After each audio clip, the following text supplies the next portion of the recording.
Good deeds, when planted in the wrong soil, don't bloom. They get dismissed, misunderstood, even punished. I learned that lesson the hard way. With calloused hands and measured precision, I built a flood barrier stone by stone, convinced it wasn't just for me, but for everyone in Willowbrook Estates. It was my shield against the kind of water I knew would one day come thundering down from the hills. But to Victoria Langford and her loyal HOA board, that structure wasn't a lifeline. No, in her eyes it was an ugly scar interrupting the perfect image she wanted to paint of her neighborhood. Instead of recognition, I was fined $10,000. Instead of thanks, I was ordered to demolish it. And so I obeyed. Against my own knowledge, against my instincts, against common sense. Each stone was pried loose, each reinforcement rod hauled away. When it was gone, the land stood bare again, vulnerable as the day my father settled here. Then came the storm. Angry rain lashed the hills, torrents rushed downward, rivers clawed their way through unprepared streets. With no barrier to tame it, the flood swept through like judgment. And in one ironic sweep of poetic justice, the first casualty was not my house, but Victoria's own pride and joy. The HOA headquarters, swallowed whole beneath the roar of brown water. Sometimes justice doesn't wear a robe. It doesn't sit behind benches or speak in legal codes. Sometimes justice is rain. Sometimes it's the hand of nature and karma working together. The morning Victoria herself first marched onto my property is one that remains etched in fine detail. Every sound and smell crisp in my memory. I was crouched by the stone structure, carefully adjusting drainage sensors I had installed. Retirement hadn't dulled my instincts. 30 years as a civil engineer had trained my mind to see patterns in slopes, channels, and soil, the way an artist sees lines in a canvas. I understood water like some people understand stock markets. I knew its hunger, its inevitability, and most importantly, its cruelty when ignored. My inherited family home perched on the eastern edge of Willowbrook Estates, the exact spot where all runoff would pool during heavy rain. The entire subdivision sat in a natural bowl, charming for lawns and gardens, disastrous for flood risk. I'd lived through a storm 2 years prior that left water standing for days near my property line. I knew the warning. It wasn't a vague worry. It was a certainty waiting its season. The barrier I built was my answer. 3 months of weekends, sweat, and precision. Natural fieldstone from a local quarry. Steel rods sunk deep into the earth with exact weight-bearing distribution. 5 feet tall, 42 feet long. Drainage ports patterned every 8 feet like safety valves. The structure wasn't speculation. It was fact. Tested, modeled, reliable. It followed the same principles I'd used to protect entire districts of the city I once worked for.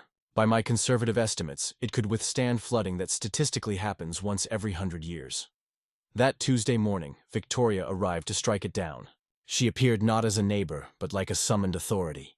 Immaculate white blazer, polished trim, sleek leather portfolio tucked into one arm. The kind of outfit that whispered wealth and shouted dominance. Her silver hair was tied back so neatly it gleamed in the morning light, and her cold blue eyes scanned not the safety of my wall, but how it fit, or rather didn't fit, her vision of perfection.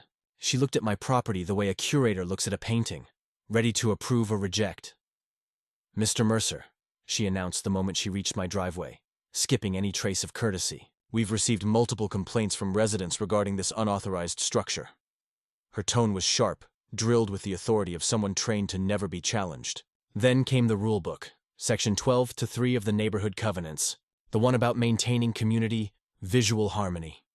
According to her, anything built, regardless of function, that disrupted the carefully crafted view required prior architectural approval. Of course, approval I had not sought. I stood steady, my hands resting against the stone I'd labored on.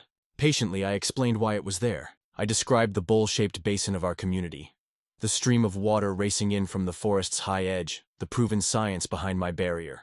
I even showed her, tracing its path with my hands, how water would charge downhill and straight into homes if nothing blocked it. It wasn't paranoia. It was fact, but as I spoke, she wasn't absorbing. She glanced at her manicured nails, checked her glinting watch. She made little hums of false politeness, the kind you use when a child explains something imaginary. And at the very moment I referenced storm data and flood probability, she hissed a dismissive laugh and sliced the air with her hand like cutting a rope. "Mr. Mercer," she said coldly, "I've lived here for 12 years. We've never had serious flooding." She gestured to the barrier as though it was a stain. "That eyesore of yours isn't a service. It's an insult. to our standards, to our property values, to the beauty we all protect together. From her portfolio, she produced the strike. Official HOA letterhead, a citation. It wasn't one sheet, it was a stack, crisp as a contract. "You are hereby fined $10,000, she read aloud, "for unauthorized construction. This is an official violation of visual standards. You have 14 days to remove it completely, or we will pursue legal remediation." As the heavy paper touched my hand, it felt far worse than its weight. Symbolic. Crushing. The dismissal not just of my actions, but of everything I had worked for my entire career. My warning, my knowledge, none of it mattered, she explained, her voice calm but cutting, that more penalties would stack daily if I hesitated.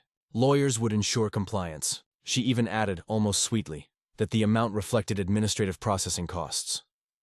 One last time, I tried to find reason.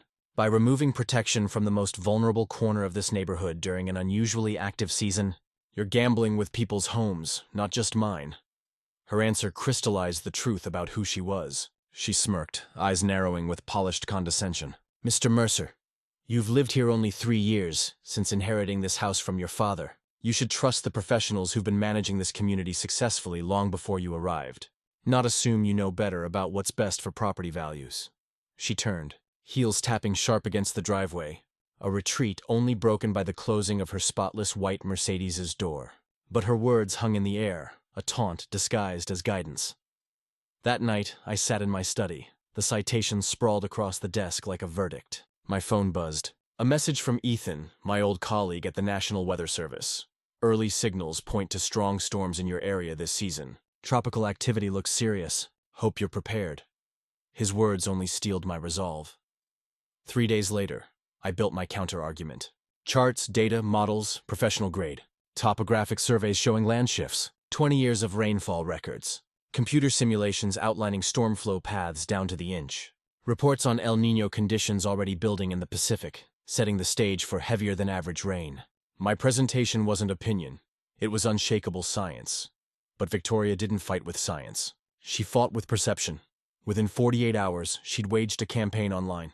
A Facebook group, Willowbrook Beautiful Community. It attracted hundreds overnight. Her carefully angled photos of my wall made it seem monstrous. Captions drenched with clever phrasing about rogue redesigns and selfish homeowners causing eyesores. Comments poured in, some neighbors furious, others parroting words like community standards without even knowing what they referred to. My barrier, recast as villain, became the enemy of the neighborhood. Her crescendo came Thursday evening at an emergency HOA meeting. I arrived to a packed clubhouse, 50-plus residents, many waving printed social media posts like bulletins. And there she was, pacing the front like a conductor before an orchestra, parading slides about neighborhood excellence and aesthetic integrity. And then, with full confidence, she dismissed my professional record in front of them all. "This man's engineering background," she declared, "is irrelevant to what truly matters here, how this affects our home values and design standards." I stood. My voice was steady, firm, cutting to the heart of it. "Mrs. Langford, while you question my qualifications regarding landscaping, do you possess a degree in hydraulic engineering?" I asked, projecting my voice to reach every person in the room. "Are you familiar with the calculations required to determine safe water flow rates for residential areas, or the federal standards for flood mitigation in communities built on natural drainage patterns?" The room fell silent as I continued, "Because I can tell you exactly why our current storm drain system is designed only for 10-year rainfall events, not the 100 red year floods that climate data suggests we should be preparing for." Victoria's composure never wavered as she responded with practiced political skill, acknowledging my academic knowledge, while emphasizing her 12 years of practical experience living in this specific community, where flooding has never been a documented problem. She gestured toward the crowd of supporters who had come specifically to hear her side of the story. "We're not here to debate theoretical engineering scenarios," she declared. "We're here to protect the character and value of the neighborhood we've all chosen to call home. And that means maintaining the aesthetic standards that attracted Usher in the first place." During the heated discussion that followed, several residents revealed information that clarified Victoria's underlying motivations beyond simple aesthetic concerns. Mrs. Henderson from Maple Street mentioned seeing surveyors near the HOA building recently, while Bob Miller had heard rumors about some kind of wellness center development planned for the empty lot behind our community clubhouse. When I pressed Victoria about these development plans, Her carefully controlled expression showed the first crack of uncertainty I'd witnessed since our initial confrontation. "Any future community improvements will be announced through proper channels once they've been finalized," she said curtly. But her defensive tone suggested that my flood barrier might interfere with plans that extended far beyond landscape preservation. The meeting concluded with a formal vote supporting the HOA's position. But I noticed several residents exchanging worried glances when the development rumors were mentioned, particularly those whose properties would be most affected by changes to drainage patterns in our area. Walking home through the quiet neighborhood streets after the meeting, I felt the weight of social isolation that comes from standing alone against popular opinion. Even when professional knowledge supports your position, anonymous notes had already appeared in my mailbox with messages like, "Stop being difficult and just follow the rules like everyone else, and your stubbornness is hurting all our property values." The community pressure was becoming as challenging as the legal and financial threats Victoria had officially imposed. 2 days before the demolition deadline, I made the painful decision to comply with the HOA's demands rather than face escalating legal costs and continued social ostracism. Using the same careful engineering principles that had guided the barrier's construction, I documented every step of the removal process with photographs and video footage, creating a detailed record of exactly what protective infrastructure was being eliminated and why. My final email to the entire community included precise technical specifications and a formal warning about flood risks. But I knew most residents would dismiss it as the bitter complaints of someone who had lost a neighborhood dispute. The last stone was loaded into my pickup truck just as my phone rang with another call from my weather service contact. "Ethan, I'm looking at satellite imagery that's got me seriously concerned," he said without preamble. "There's a tropical system developing faster than any of our models predicted, and it's tracking directly toward your region.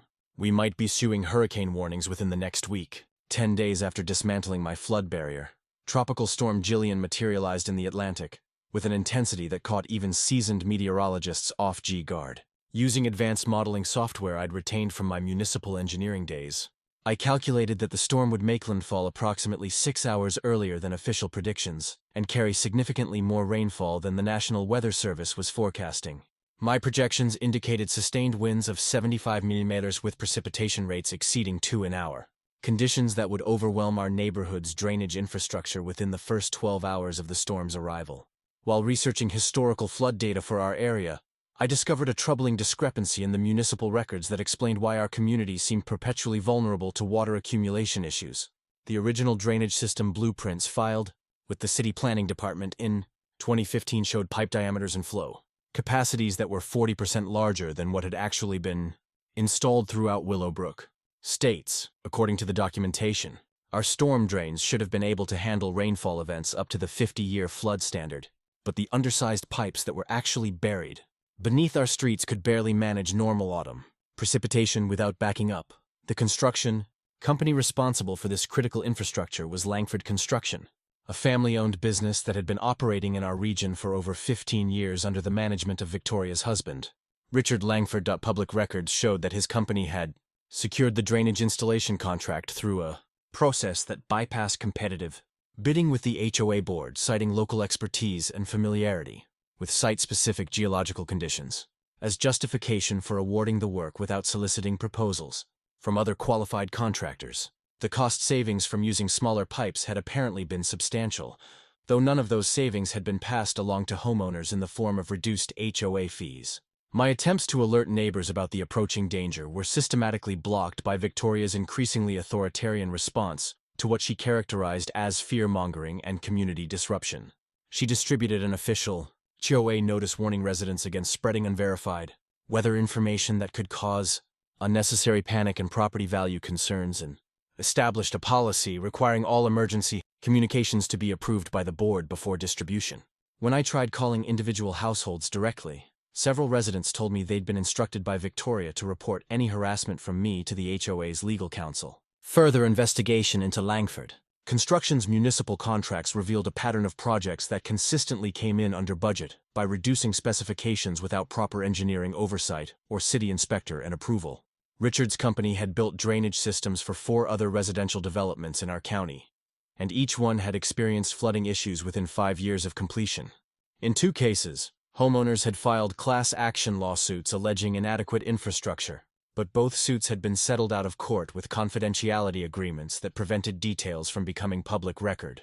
The financial relationship between Victoria's HOA leadership and her husband's construction business created obvious conflicts of interest that violated standard governance practices for community associations. Board meeting minutes from the past 3 years showed that Victoria had participated in votes approving maintenance contracts, landscaping projects, and infrastructure assessments that directly benefited Langford Construction, despite ethical guidelines requiring board members to recuse themselves from decisions involving family business interests. The total value of HOA contracts awarded to Richard's company during Victoria's tenure exceeded $200,000. Victoria's discovery that I was examining public records related to her family's business activities prompted an escalation that revealed the true extent of her willingness to abuse her position for personal protection. She retained the HOA's attorney to send me a formal cease and desist letter alleging harassment, defamation, and intentional interference with business relationships, threatening legal action if I continued spreading false information about community infrastructure or board members' professional activities. The letter demanded that I sign a statement agreeing to avoid all contact with other residents regarding weather-related concerns or construction quality issues, as Hurricane Jillian intensified, and tracking models confirmed its trajectory toward our region. I received increasingly urgent calls from meteorological contacts who were puzzled by the lack of local preparation in coastal communities. The storm had strengthened to Category 2 status with sustained winds reaching 100 mph, and rainfall projections had been revised upward to potentially 4 in per hour during the peak intensity period. Emergency management officials were recommending evacuations for low-lying areas, but our neighborhood had received no communications from the HOA board regarding storm preparations or safety procedures. The evening before Jillian's projected landfall, I stood at the exact location where my flood barrier had provided critical protection, watching water levels in the nearby retention pond rise steadily. As preliminary rain bands began moving through our area, the drainage outlets that should have been managing this initial runoff were already showing signs of strain, with water backing up in storm drains that clearly lacked the capacity to handle normal precipitation, let alone the deluge that was approaching. My phone buzzed with a text message from an unknown number that would change everything I thought I understood about the forces working against community safety. I know you tried to warn everyone. Margaret Collins on Elm Street has documents you need to see about the HOA board's financial arrangements. Come tomorrow after the storm passes. It's worse than you think. Hurricane Jillian struck our coast exactly as my calculations had predicted, arriving 6 hours ahead of the National Weather Service timeline with devastating precision that validated every concern I'd raised during the previous weeks. The storm's fury unleashed 36 hours of relentless precipitation that transformed familiar neighborhood streets into rushing rivers, while wind speeds that peaked at 110 mph stripped roofing materials and toppled mature oak trees that had stood for decades. From my second-floor home office, I monitored the disaster through security cameras positioned throughout the community, documenting water levels with scientific rigor, even as my heart sank. Watching the catastrophe unfold exactly as my hydraulic models had predicted, Margaret Collins contacted me during the storm's initial hours through a secure messaging app, revealing her identity as a retired municipal accountant who had spent 15 years working for the city planning department before moving to Willowbrook Estates. Her professional background had given her access to financial records and construction contracts that exposed systematic fraud in HOA infrastructure projects dating back nearly a decade. Margaret explained that her family had lost their previous home to flooding 15 years earlier, when another HOA board had prioritized aesthetics over safety, a traumatic experience that motivated her meticulous documentation of similar warning signs in our community. The personal revelation that transformed our conflict from individual grievance to community crisis came when Margaret shared her family's devastating history with HOA mismanagement and flood disasters. Her elderly mother had been trapped in their basement during the previous flood, requiring emergency rescue by firefighters who barely reached her before. Rising water would have made evacuation impossible. The psychological trauma from that experience had contributed to her mother's declining health and eventual death, making Margaret's current fight against Victoria's policies both professionally informed and deeply personal. Victoria's response to the mounting crisis reached authoritarian extremes when she issued Emergency Declaration No. 1 at 2 in the morning, attempting to control information flow by cutting power to the community Wi-Fi network and cellular tower that served our neighborhood. Here official justifications cited preventing the spread of unverified emergency information that could compromise coordinated rescue operations.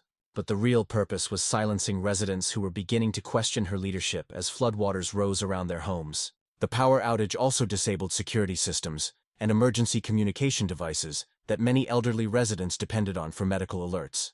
When I attempted to broadcast real-time flood warnings through my amateur radio equipment, Victoria appeared at my front door, accompanied by 2 private security guards.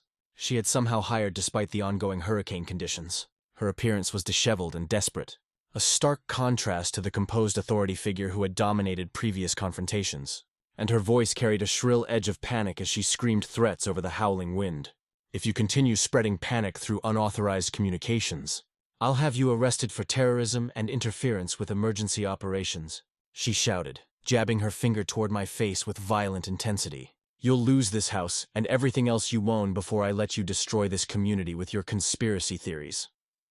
The confrontation escalated when I refused to shut down my radio transmissions, leading Victoria to threaten physical action against my equipment, while the hired security personnel stood uncertainly in my doorway, apparently uncomfortable with the situation they'd been dragged into during a natural disaster. Her breakdown revealed the extent of financial pressure she was facing, as she screamed about contracts worth millions of dollars and family obligations that you can't possibly understand while rain soaked through her expensive clothing.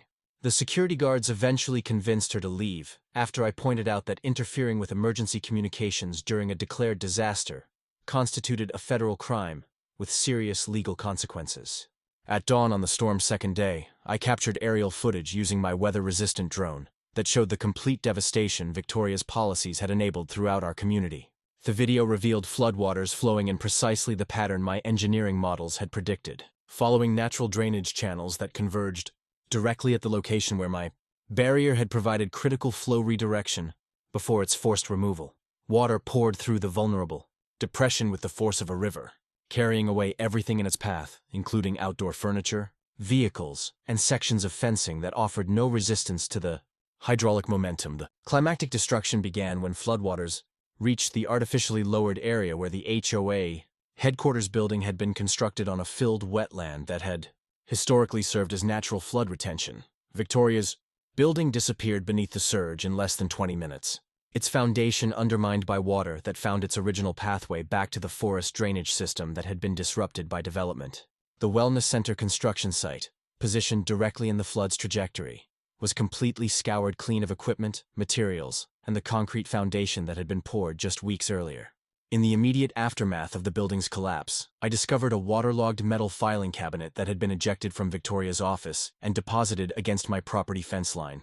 The cabinet's lock had been broken by impact with debris, revealing soggy documents that included correspondence between Victoria and attorneys representing major development corporations. Among the papers was a letter discussing community preparation for large-scale residential expansion and managing local opposition to infrastructure, modifications that may temporarily increase flood risk during transition periods. Margaret arrived at my house 3 hours after the floodwaters receded, bringing additional evidence she had rescued from the ruins of the HOA clubhouse, where backup financial records were stored. Her discovery included bank statements showing large payments from Greenfield Development Corporation to accounts controlled by Victoria personally, not the HOA General Fund, with memo lines referring to consulting services and community liaison activities. The payment schedule corresponded exactly with the dates when Victoria had blocked infrastructure improvement proposals and dismissed resident safety concerns during board meetings. The most damning evidence emerged from a partially damaged smartphone that Margaret found in the debris, apparently dropped by Victoria during her evacuation from the collapsing headquarters building. The device contained voice messages between Victoria and someone identified as Emily discussing keeping the flood issue quiet until after the forest acquisition is finalized, and making sure no one realizes how much worse the drainage will get once we start clearing trees for the resort construction. The messages revealed that Victoria's daughter held a senior position with Greenfield Development and that the entire family stood to profit enormously from the environmental destruction that would follow approval of the resort project. The morning after Hurricane Jillian's devastation, I assembled my drone footage into a comprehensive 20-minute documentary that demonstrated the mathematical precision of my flood predictions compared to the actual disaster that had unfolded across our neighborhood. The video began with aerial shots of the bone-dry depression where my barrier had once redirected water flow, then tracked the path of destruction through every property that flooding had damaged, concluding with time-stamped footage of the HOA headquarters disappearing beneath surging water, exactly where my hydraulic models had indicated maximum flow velocity would occur. The correlation between my engineering projections and the real-world disaster was so precise that even non-technical viewers could understand how completely preventable this catastrophe had been. Within 12 hours of posting the documentary to our community Facebook page, the video had generated over 100,000 views and attracted national attention from engineering professionals who shared it across social media platforms dedicated to infrastructure failure analysis. Comments poured in from civil engineers, urban planners, and flood management specialists who praised the thoroughness of my predictive modeling while expressing outrage that municipal authorities had ignored such clear scientific warnings. Local news stations began contacting me for interviews, and engineering journals requested permission to publish my flood analysis as a case study in the consequences of prioritizing aesthetics over public safety in residential development projects. Margaret Collins leveraged her municipal government connections to organize what became known as the Willowbrook Truth Coalition, a formal resident advocacy group that attracted over 150 members within its first week of existence. Her organizational skills honed during decades of government service proved invaluable in coordinating legal strategy, media outreach, and evidence collection from community members who had previously been afraid to challenge Victoria's authority. Margaret established committees focused on financial investigation, infrastructure assessment, and legal action coordination, transforming scattered individual grievances into a unified movement with clear objectives and professional presentation standards. The first major obstacle to our truth-telling campaign emerged when Victoria hired Pinnacle Crisis Management, a specialized public relations firm that had previously handled reputation rehabilitation for politicians and corporate executives facing corruption scandals. Within 48 hours, Pinnacle had launched a sophisticated counter-narrative, claiming that I had deliberately engineered a catastrophic flood to prove a point and exact personal revenge against the HOA board. Their press releases portrayed me as an unstable former government employee with grudges against authority figures while suggesting that my flood barrier had actually been designed to direct water toward the HOA building rather than protect the community from natural flooding patterns. The coordinated disinformation campaign included professionally produced social media content featuring computer-generated animations that misrepresented my barrier's design and positioning, making it appear that the structure would have channeled floodwater directly toward residential properties rather than away from them. Pinnacle hired residents to post testimonials about my strange behavior and obsessive monitoring of neighborhood activities, while flooding online discussions with technical-sounding arguments from anonymous accounts claiming to represent independent engineering consultants who disputed my flood modeling methodologies. The sophistication of their propaganda operation began convincing some community members that perhaps Victoria's version of events contained more truth than my documented evidence suggested. My confrontation with Victoria's false narrative occurred during an emergency community meeting that Margaret had demanded be held at the middle school gymnasium. Since our usual meeting space lay in ruins beneath several tons of flood debris, more than 200 residents packed the facility, creating an atmosphere of barely controlled tension as competing factions shouted accusations and demands for accountability.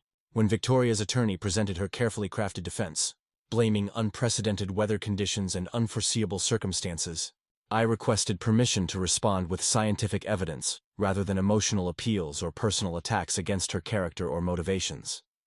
Mrs. Langford claims this disaster was unforeseeable, but I have documentation proving otherwise. I announced connecting my laptop to the gymnasium's projection system. These are the emails I sent to every HOA board member 14 days before Hurricane Jillian made landfall, predicting exactly when and where flooding would occur based on meteorological data and hydraulic engineering analysis.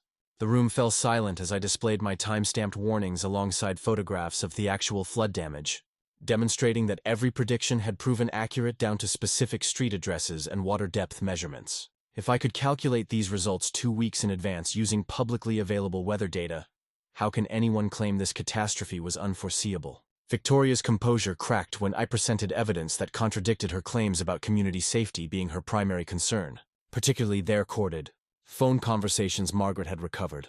From the damaged smartphone found in the debris field, the audio recordings revealed Victoria discussing managing community expectations about flood risk with someone she addressed as Emily Darling while expressing frustration that stubborn residents keep asking questions about drainage capacity when they should trust professional judgment about what's best for property values. The conversations also included references to keeping the environmental impact assessment quiet until after the land acquisition closes and ensuring that no one connects the resort development to increase flood risk until we're the point of stopping the project. The revelation that transformed our community dispute into a corruption scandal came when Margaret presented financial records, proving that Emily Langford held the position of Senior Development Director at Greenfield Development Corporation, a company specializing in luxury resort construction throughout the southeastern United States.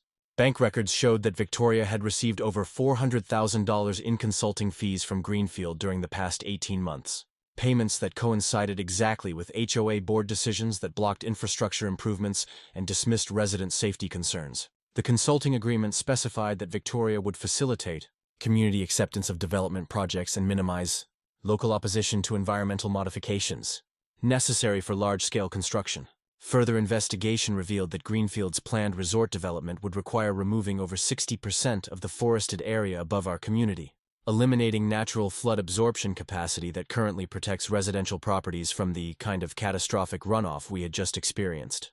Environmental impact studies commissioned by Greenfield, but never released to the public, showed that resort construction would increase flood risk for existing neighborhoods by over 300%, making disasters like Hurricane Jillian's damage a regular occurrence rather than a rare event. Victoria's opposition to my flood barrier made perfect sense within this context, since acknowledging flood vulnerability would have created insurmountable legal obstacles to approving the resort development that her family stood to profit from substantially. The most damaging evidence against Victoria emerged from corporate emails that Margaret obtained through a former colleague who worked in the county planning department, revealing communications between Greenfield executives and municipal officials about managing local resistance to necessary infrastructure modifications. The emails discuss strategies for neutralizing technical opposition from residents with engineering backgrounds and referenced Victoria by name as their primary community liaison for managing neighborhood concerns. One particularly incriminating message described plans to minimize public awareness of flood risk increases until after all land acquisition and permitting approvals are secured, while another outlined financial incentives for HOA leadership that prioritizes development cooperation over resident complaints. Margaret's audio recording of Victoria's private conversation with her daughter revealed the full scope of their family's financial motivations and their callous disregard for community safety concerns that might interfere with their profit expectations. In the recording, Victoria could be heard telling Emily, "We can't let some paranoid engineer derail a $500 million development project just because he's worried about theoretical flooding scenarios that might never happen." Anyway, Emily's response was equally damning. "Mom, you need to shut him down completely before he convinces other residents to start asking questions about environmental impacts or drainage modifications. The resort investors won't tolerate any delays or complications at this stage of the approval process." The community meeting concluded with Victoria's complete isolation as former supporters publicly withdrew their endorsements and demanded her immediate resignation from all HOA positions. Even residents who had initially believed Pinnacle's propaganda campaign could not ignore the overwhelming evidence of corruption, conflict of interest, and deliberate endangerment of community safety for personal financial gain. As people filed out of the gymnasium, many approached me personally to apologize for doubting my warnings and to thank me for persisting despite the personal attacks and legal threats I had endured while trying to protect their families and properties from preventable disaster. That evening, as I reviewed the evidence that would form the basis for criminal complaints against Victoria and civil lawsuits against Greenfield Development, my phone rang with a call from an unknown number that would provide the final pieces of this corruption puzzle. "Mr. Mercer, my name is Jake Morrison, and I'm a former environmental engineer with Greenfield Development Corporation. I was fired 6 months ago for refusing to falsify environmental impact assessments for the Willowbrook Resort project. I have documentation that proves everything you've discovered is just the beginning of a much larger pattern of corruption and environmental fraud that extends far beyond your community." Jake Morrison met me at a secluded diner 20 minutes outside our county, bringing with him a weathered briefcase containing documentation that would transform our local corruption scandal into a federal criminal investigation. His appearance suggested months of stress and sleepless nights, with premature gray streaking through his hair and deep lines around his eyes that spoke of a man who had sacrificed his career to expose systematic environmental fraud. Jake explained that his dismissal from Greenfield Development had come after he refused to approve falsified soil stability reports and water table assessments that would have concealed the true environmental impact of resort construction projects across 3 southeastern states. The scope of Greenfield's corruption network extended far beyond our community, encompassing a carefully orchestrated scheme that had been operating for over 8 years with the cooperation of municipal officials, environmental regulators, and HOA boards throughout the region. Jake's evidence included internal corporate communications, outlining a standardized approach for managing local resistance to necessary development modifications, which involved identifying and neutralizing technically qualified residents who might recognize environmental hazards or question inadequate infrastructure planning. The company maintained detailed profiles of engineers, scientists, and other professionals in target communities, developing customized strategies for discrediting their expertise when they raised safety concerns. The revelation that shattered any remaining illusions about isolated local misconduct came when Jake presented a spreadsheet documenting identical corruption patterns in 1,200 other residential communities, where Greenfield had completed resort developments despite serious environmental concerns. Each project had followed the same template of bribing HOA leadership, falsifying environmental assessments, and systematically intimidating residents with relevant expertise who attempted to expose safety violations. The financial scale of these operations was staggering, with Greenfield having paid over $5 million in bribes and consulting fees to community leaders, who helped suppress opposition to environmentally destructive development projects. Jake's most damaging evidence consisted of recorded phone conversations between Greenfield executives and 3 members of our county's planning commission, revealing explicit agreements to overlook environmental violations in exchange for substantial financial compensation disguised as campaign contributions and consulting contracts. The recordings captured commissioners discussing specific strategies for streamlining the approval process by minimizing public comment periods and limiting technical review requirements that might delay or prevent approval of profitable development projects. One commissioner could be heard joking about keeping the tree huggers and engineers busy with paperwork while we get the real business done behind closed doors. When the state attorney general's office received our formal complaint accompanied by Jake's comprehensive evidence package, they immediately launched a special investigation that resulted in subpoenas for financial records from Greenfield Development, the Willowbrook HOA, and several municipal agencies involved in development approvals. The investigation scope expanded rapidly as forensic accountants uncovered additional evidence of systematic bribery, environmental fraud, and conspiracy to violate federal clean water and environmental protection statutes. Within 2 weeks, federal investigators had joined the case, transforming what began as a neighborhood dispute into a multi-jurisdictional criminal investigation with potential RICO implications. The formal hearing before the State Emergency Oversight Committee provided an opportunity for me to present comprehensive technical testimony demonstrating how Victoria's actions had directly contributed to preventable property damage and community endangerment. Using detailed engineering analysis, meteorological data, and hydraulic modeling software, I proved that proper flood barriers would have prevented 80% of the damage caused by Hurricane Jillian, potentially saving millions of dollars in property losses and protecting dozens of families from displacement. My presentation included side-by-side comparisons of flood patterns with and without protective infrastructure, showing exactly how water would have been redirected safely away from residential areas if my barrier had remained in place. Margaret Collins complemented my technical presentation with meticulously documented financial evidence showing how HOA funds had been systematically diverted to benefit Victoria's family business interests and support Greenfield's development agenda. Her analysis revealed that over $600,000 in community assessment fees had been spent on contracts awarded to Langford Construction without competitive bidding, while legitimate infrastructure maintenance projects had been repeatedly delayed or canceled due to budget constraints. Margaret's municipal government experience enabled her to trace these financial irregularities through complex accounting records that less experienced investigators might have overlooked. Jake Morrison's testimony before the Oversight Committee exposed the broader pattern of environmental crime that our community case exemplified, presenting evidence that Greenfield Development had committed similar violations in communities across Georgia, South Carolina, and northern Florida. His detailed analysis of corporate communications and financial records demonstrated that the company had developed environmental fraud into a systematic business model, calculating that bribery costs and occasional legal settlements were simply operating expenses that remained profitable compared to legitimate environmental compliance.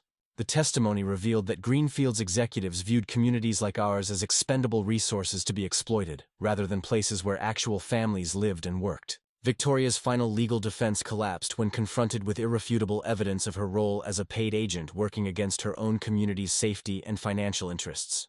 Her attorneys' attempt to portray her as a well-intentioned volunteer who had been manipulated by sophisticated corporate criminals fell apart when prosecutors presented bank records showing regular payments that coincided exactly with anti-safety votes and infrastructure-blocking decisions. The prosecution demonstrated that Victoria had received specific instructions from Greenfield about which projects to oppose and which residents to target for intimidation, making her a knowing participant in conspiracy rather than an unwitting victim of corporate manipulation.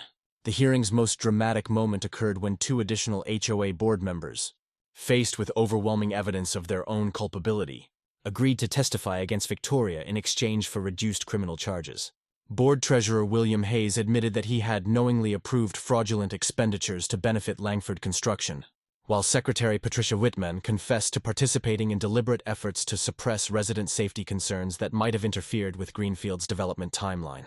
Their testimony revealed that Victoria had threatened other board members with personal financial ruin if they refused to support her agenda, creating an atmosphere of fear and intimidation that enabled systematic violation of fiduciary duties. Community members who had suffered property damage during Hurricane Jillian delivered powerful testimony about the personal impact of Victoria's betrayal, describing lost family heirlooms, destroyed photographs, and emotional trauma that would affect their lives for years to come. Elderly residents spoke about the terror of evacuation during the storm and their ongoing anxiety about future weather events, while families with young children described the psychological impact of losing their sense of safety and security in what they had believed was a well-managed community. The cumulative effect of their testimony painted a devastating picture of how Victoria's greed had inflicted lasting harm on dozens of innocent families. As the committee prepared to deliberate on recommended criminal charges and administrative penalties, Victoria approached me during a brief recess with a final desperate attempt at negotiation. Her composed facade had completely crumbled, replaced by the haunted expression of someone who finally understood the full scope of consequences she would face for her actions. "Ethan, you've proven your point," she said with barely controlled desperation in her voice. "But destroying my family won't bring back anything the community lost during the storm. Maybe we can find some kind of arrangement that helps everyone move forward without more legal battles and media attention." Her proposal revealed that she still fundamentally failed to understand that justice required accountability, not negotiated settlements that would allow her to escape responsibility for endangering an entire community for personal profit. The committee's final session concluded with my formal statement about the broader implications of systematic HOA corruption for community safety and democratic governance in residential developments throughout our region. I emphasized that our case demonstrated the critical importance of technical expertise in community decision-making and the dangerous consequences of following aesthetic preferences or financial interests to override scientific evidence about environmental hazards. As committee members filed out to begin their deliberations, Victoria's attorney whispered an ominous warning that chilled me. "Despite our apparent victory, even if we lose here, Greenfield Development has resources and connections you can't imagine. This isn't over, and they'll find other ways to make sure their projects move forward regardless of what happens to Mrs. Langford." The State Emergency Oversight Committee's final ruling delivered comprehensive justice that exceeded even my most optimistic expectations for accountability and reform. Victoria Langford received a permanent ban from any HOA leadership position in the state, along with criminal charges for conspiracy, fraud, and reckless endangerment that carried potential prison time of up to 15 years. The committee ordered her to pay $500,000 in restitution to community members who had suffered property damage, while additional civil lawsuits filed by 18 affected families sought damages totaling nearly $6 million. Langford Construction faced federal investigation for systematic bid rigging and construction fraud. With Richard Langford's contractor license suspended pending criminal proceedings, Greenfield Development Corporation's corporate charter was revoked by the state, effectively ending their operations throughout the southeastern region. While company executives faced federal charges under environmental protection statutes and RICO provisions for operating a criminal enterprise, the company's assets were frozen to ensure availability for victim compensation, and their planned resort development was permanently canceled with the forest land designated for conservation protection under state environmental preservation laws. Jake Morrison entered the Federal Witness Protection Program after providing evidence that led to indictments of 12 municipal officials and 6 other corporate executives involved in the multi-state corruption network. The personal moment that provided closure to months of conflict came during Victoria's final court appearance, when she requested a private meeting that her attorney arranged in a small conference room adjacent to the courthouse.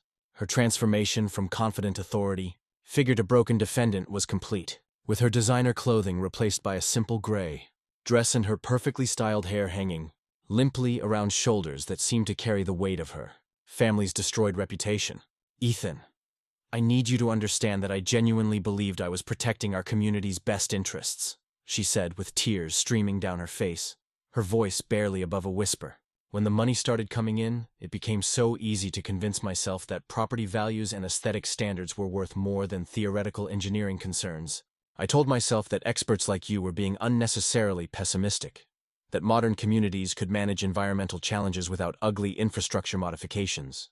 Margaret Collins accepted appointment as interim HOA chairwoman and immediately implemented the Willowbrook Accountability Charter, a comprehensive reform document that mandated complete financial transparency, technical review of all infrastructure decisions, and community voting on any expenditure exceeding $10,000. The charter established a permanent technical advisory committee with authority to override aesthetic concerns when safety issues were identified and required all board members to undergo annual training on fiduciary responsibility and conflict of interest recognition. Margaret's reforms became a model for HOA governance throughout our region, with dozens of communities adopting similar transparency requirements and technical oversight provisions. My appointment as chairman of the new Infrastructure Safety Board provided an opportunity to redesign our community's flood protection, using principles that integrated engineering, functionality with landscape aesthetics, rather than treating them as competing priorities. The Willowbrook Resilience Park project transformed the controversial flood barrier location into a beautiful linear park featuring native plants, walking trails, and educational displays about watershed management while maintaining full flood protection capacity through carefully engineered retention areas and flow channels. The project received state funding as a demonstration of sustainable community design and attracted architecture students and environmental planners from universities throughout the region. 1 year after Hurricane Jillian's devastation, our completed Resilience Park had become a destination that attracted over 50,000 visitors annually, generating tourism revenue that more than offset the initial construction costs, while providing permanent protection against future flooding events. The park's success led to speaking invitations, 8 engineering conferences, and urban planning symposiums where I shared lessons learned about integrating technical expertise with community engagement to achieve solutions that satisfied both safety requirements, and aesthetic preferences. Jake Morrison joined our community as Director of Environmental Compliance, using HICE expertise to help other neighborhoods identify and address environmental hazards before they resulted in preventable disasters. The broader impact of our victory extended far beyond Willowbrook Estates as state legislators passed the Community Safety and Transparency Act, requiring technical review of all HO infrastructure decisions and establishing criminal penalties for board members who prioritize personal financial interests over resident safety. The legislation mandated that communities with environmental hazards must maintain qualified technical advisors and prohibited HOA boards from blocking safety improvements based solely on aesthetic objections. Our case became required study material in law schools and public administration programs as an example of how citizen advocacy and technical expertise could expose and defeat systematic corruption. The park's dedication ceremony featured a plaque that captured the essential lesson of our struggle against corruption and environmental destruction. Willowbrook Resilience Park, where science and community unite for safety. No one should remain silent when they recognize danger.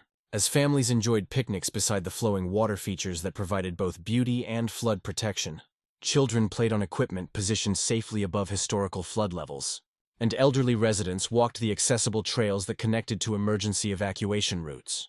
A young father pushing his daughter on the swings paused to read the dedication plaque, then looked toward the engineered BMS and said, "Honey, this isn't just a park. This is how we take care of each other." Standing beside the monument commemorating those who had fought for truth and safety, I reflected on how justice had ultimately prevailed through the combination of technical knowledge, community courage, and legal accountability that democracy requires to function effectively. The sound of children's laughter mixed with flowing water created a symphony of hope that drowned out any lingering bitterness. about the personal attacks and professional challenges I had endured while defending scientific truth against corruption and greed. Sometimes justice comes from nature, but more often it comes from people who are brave enough to stand up for truth, even when powerful interests try to silence them with money, threats, and manipulation of public opinion. Sometimes the most important battles happen in our own neighborhoods, where greed disguises itself as community improvement and corruption hides behind beautiful facades. Standing up for truth isn't easy when powerful people want you silenced, but science and evidence will always prevail over manipulation and lies. If this story resonated with you, I'd appreciate your support by liking this video and subscribing to Happer Stories for more tales about ordinary people fighting extraordinary corruption. Your engagement helps ensure these important stories reach others who might be facing similar challenges in their own communities.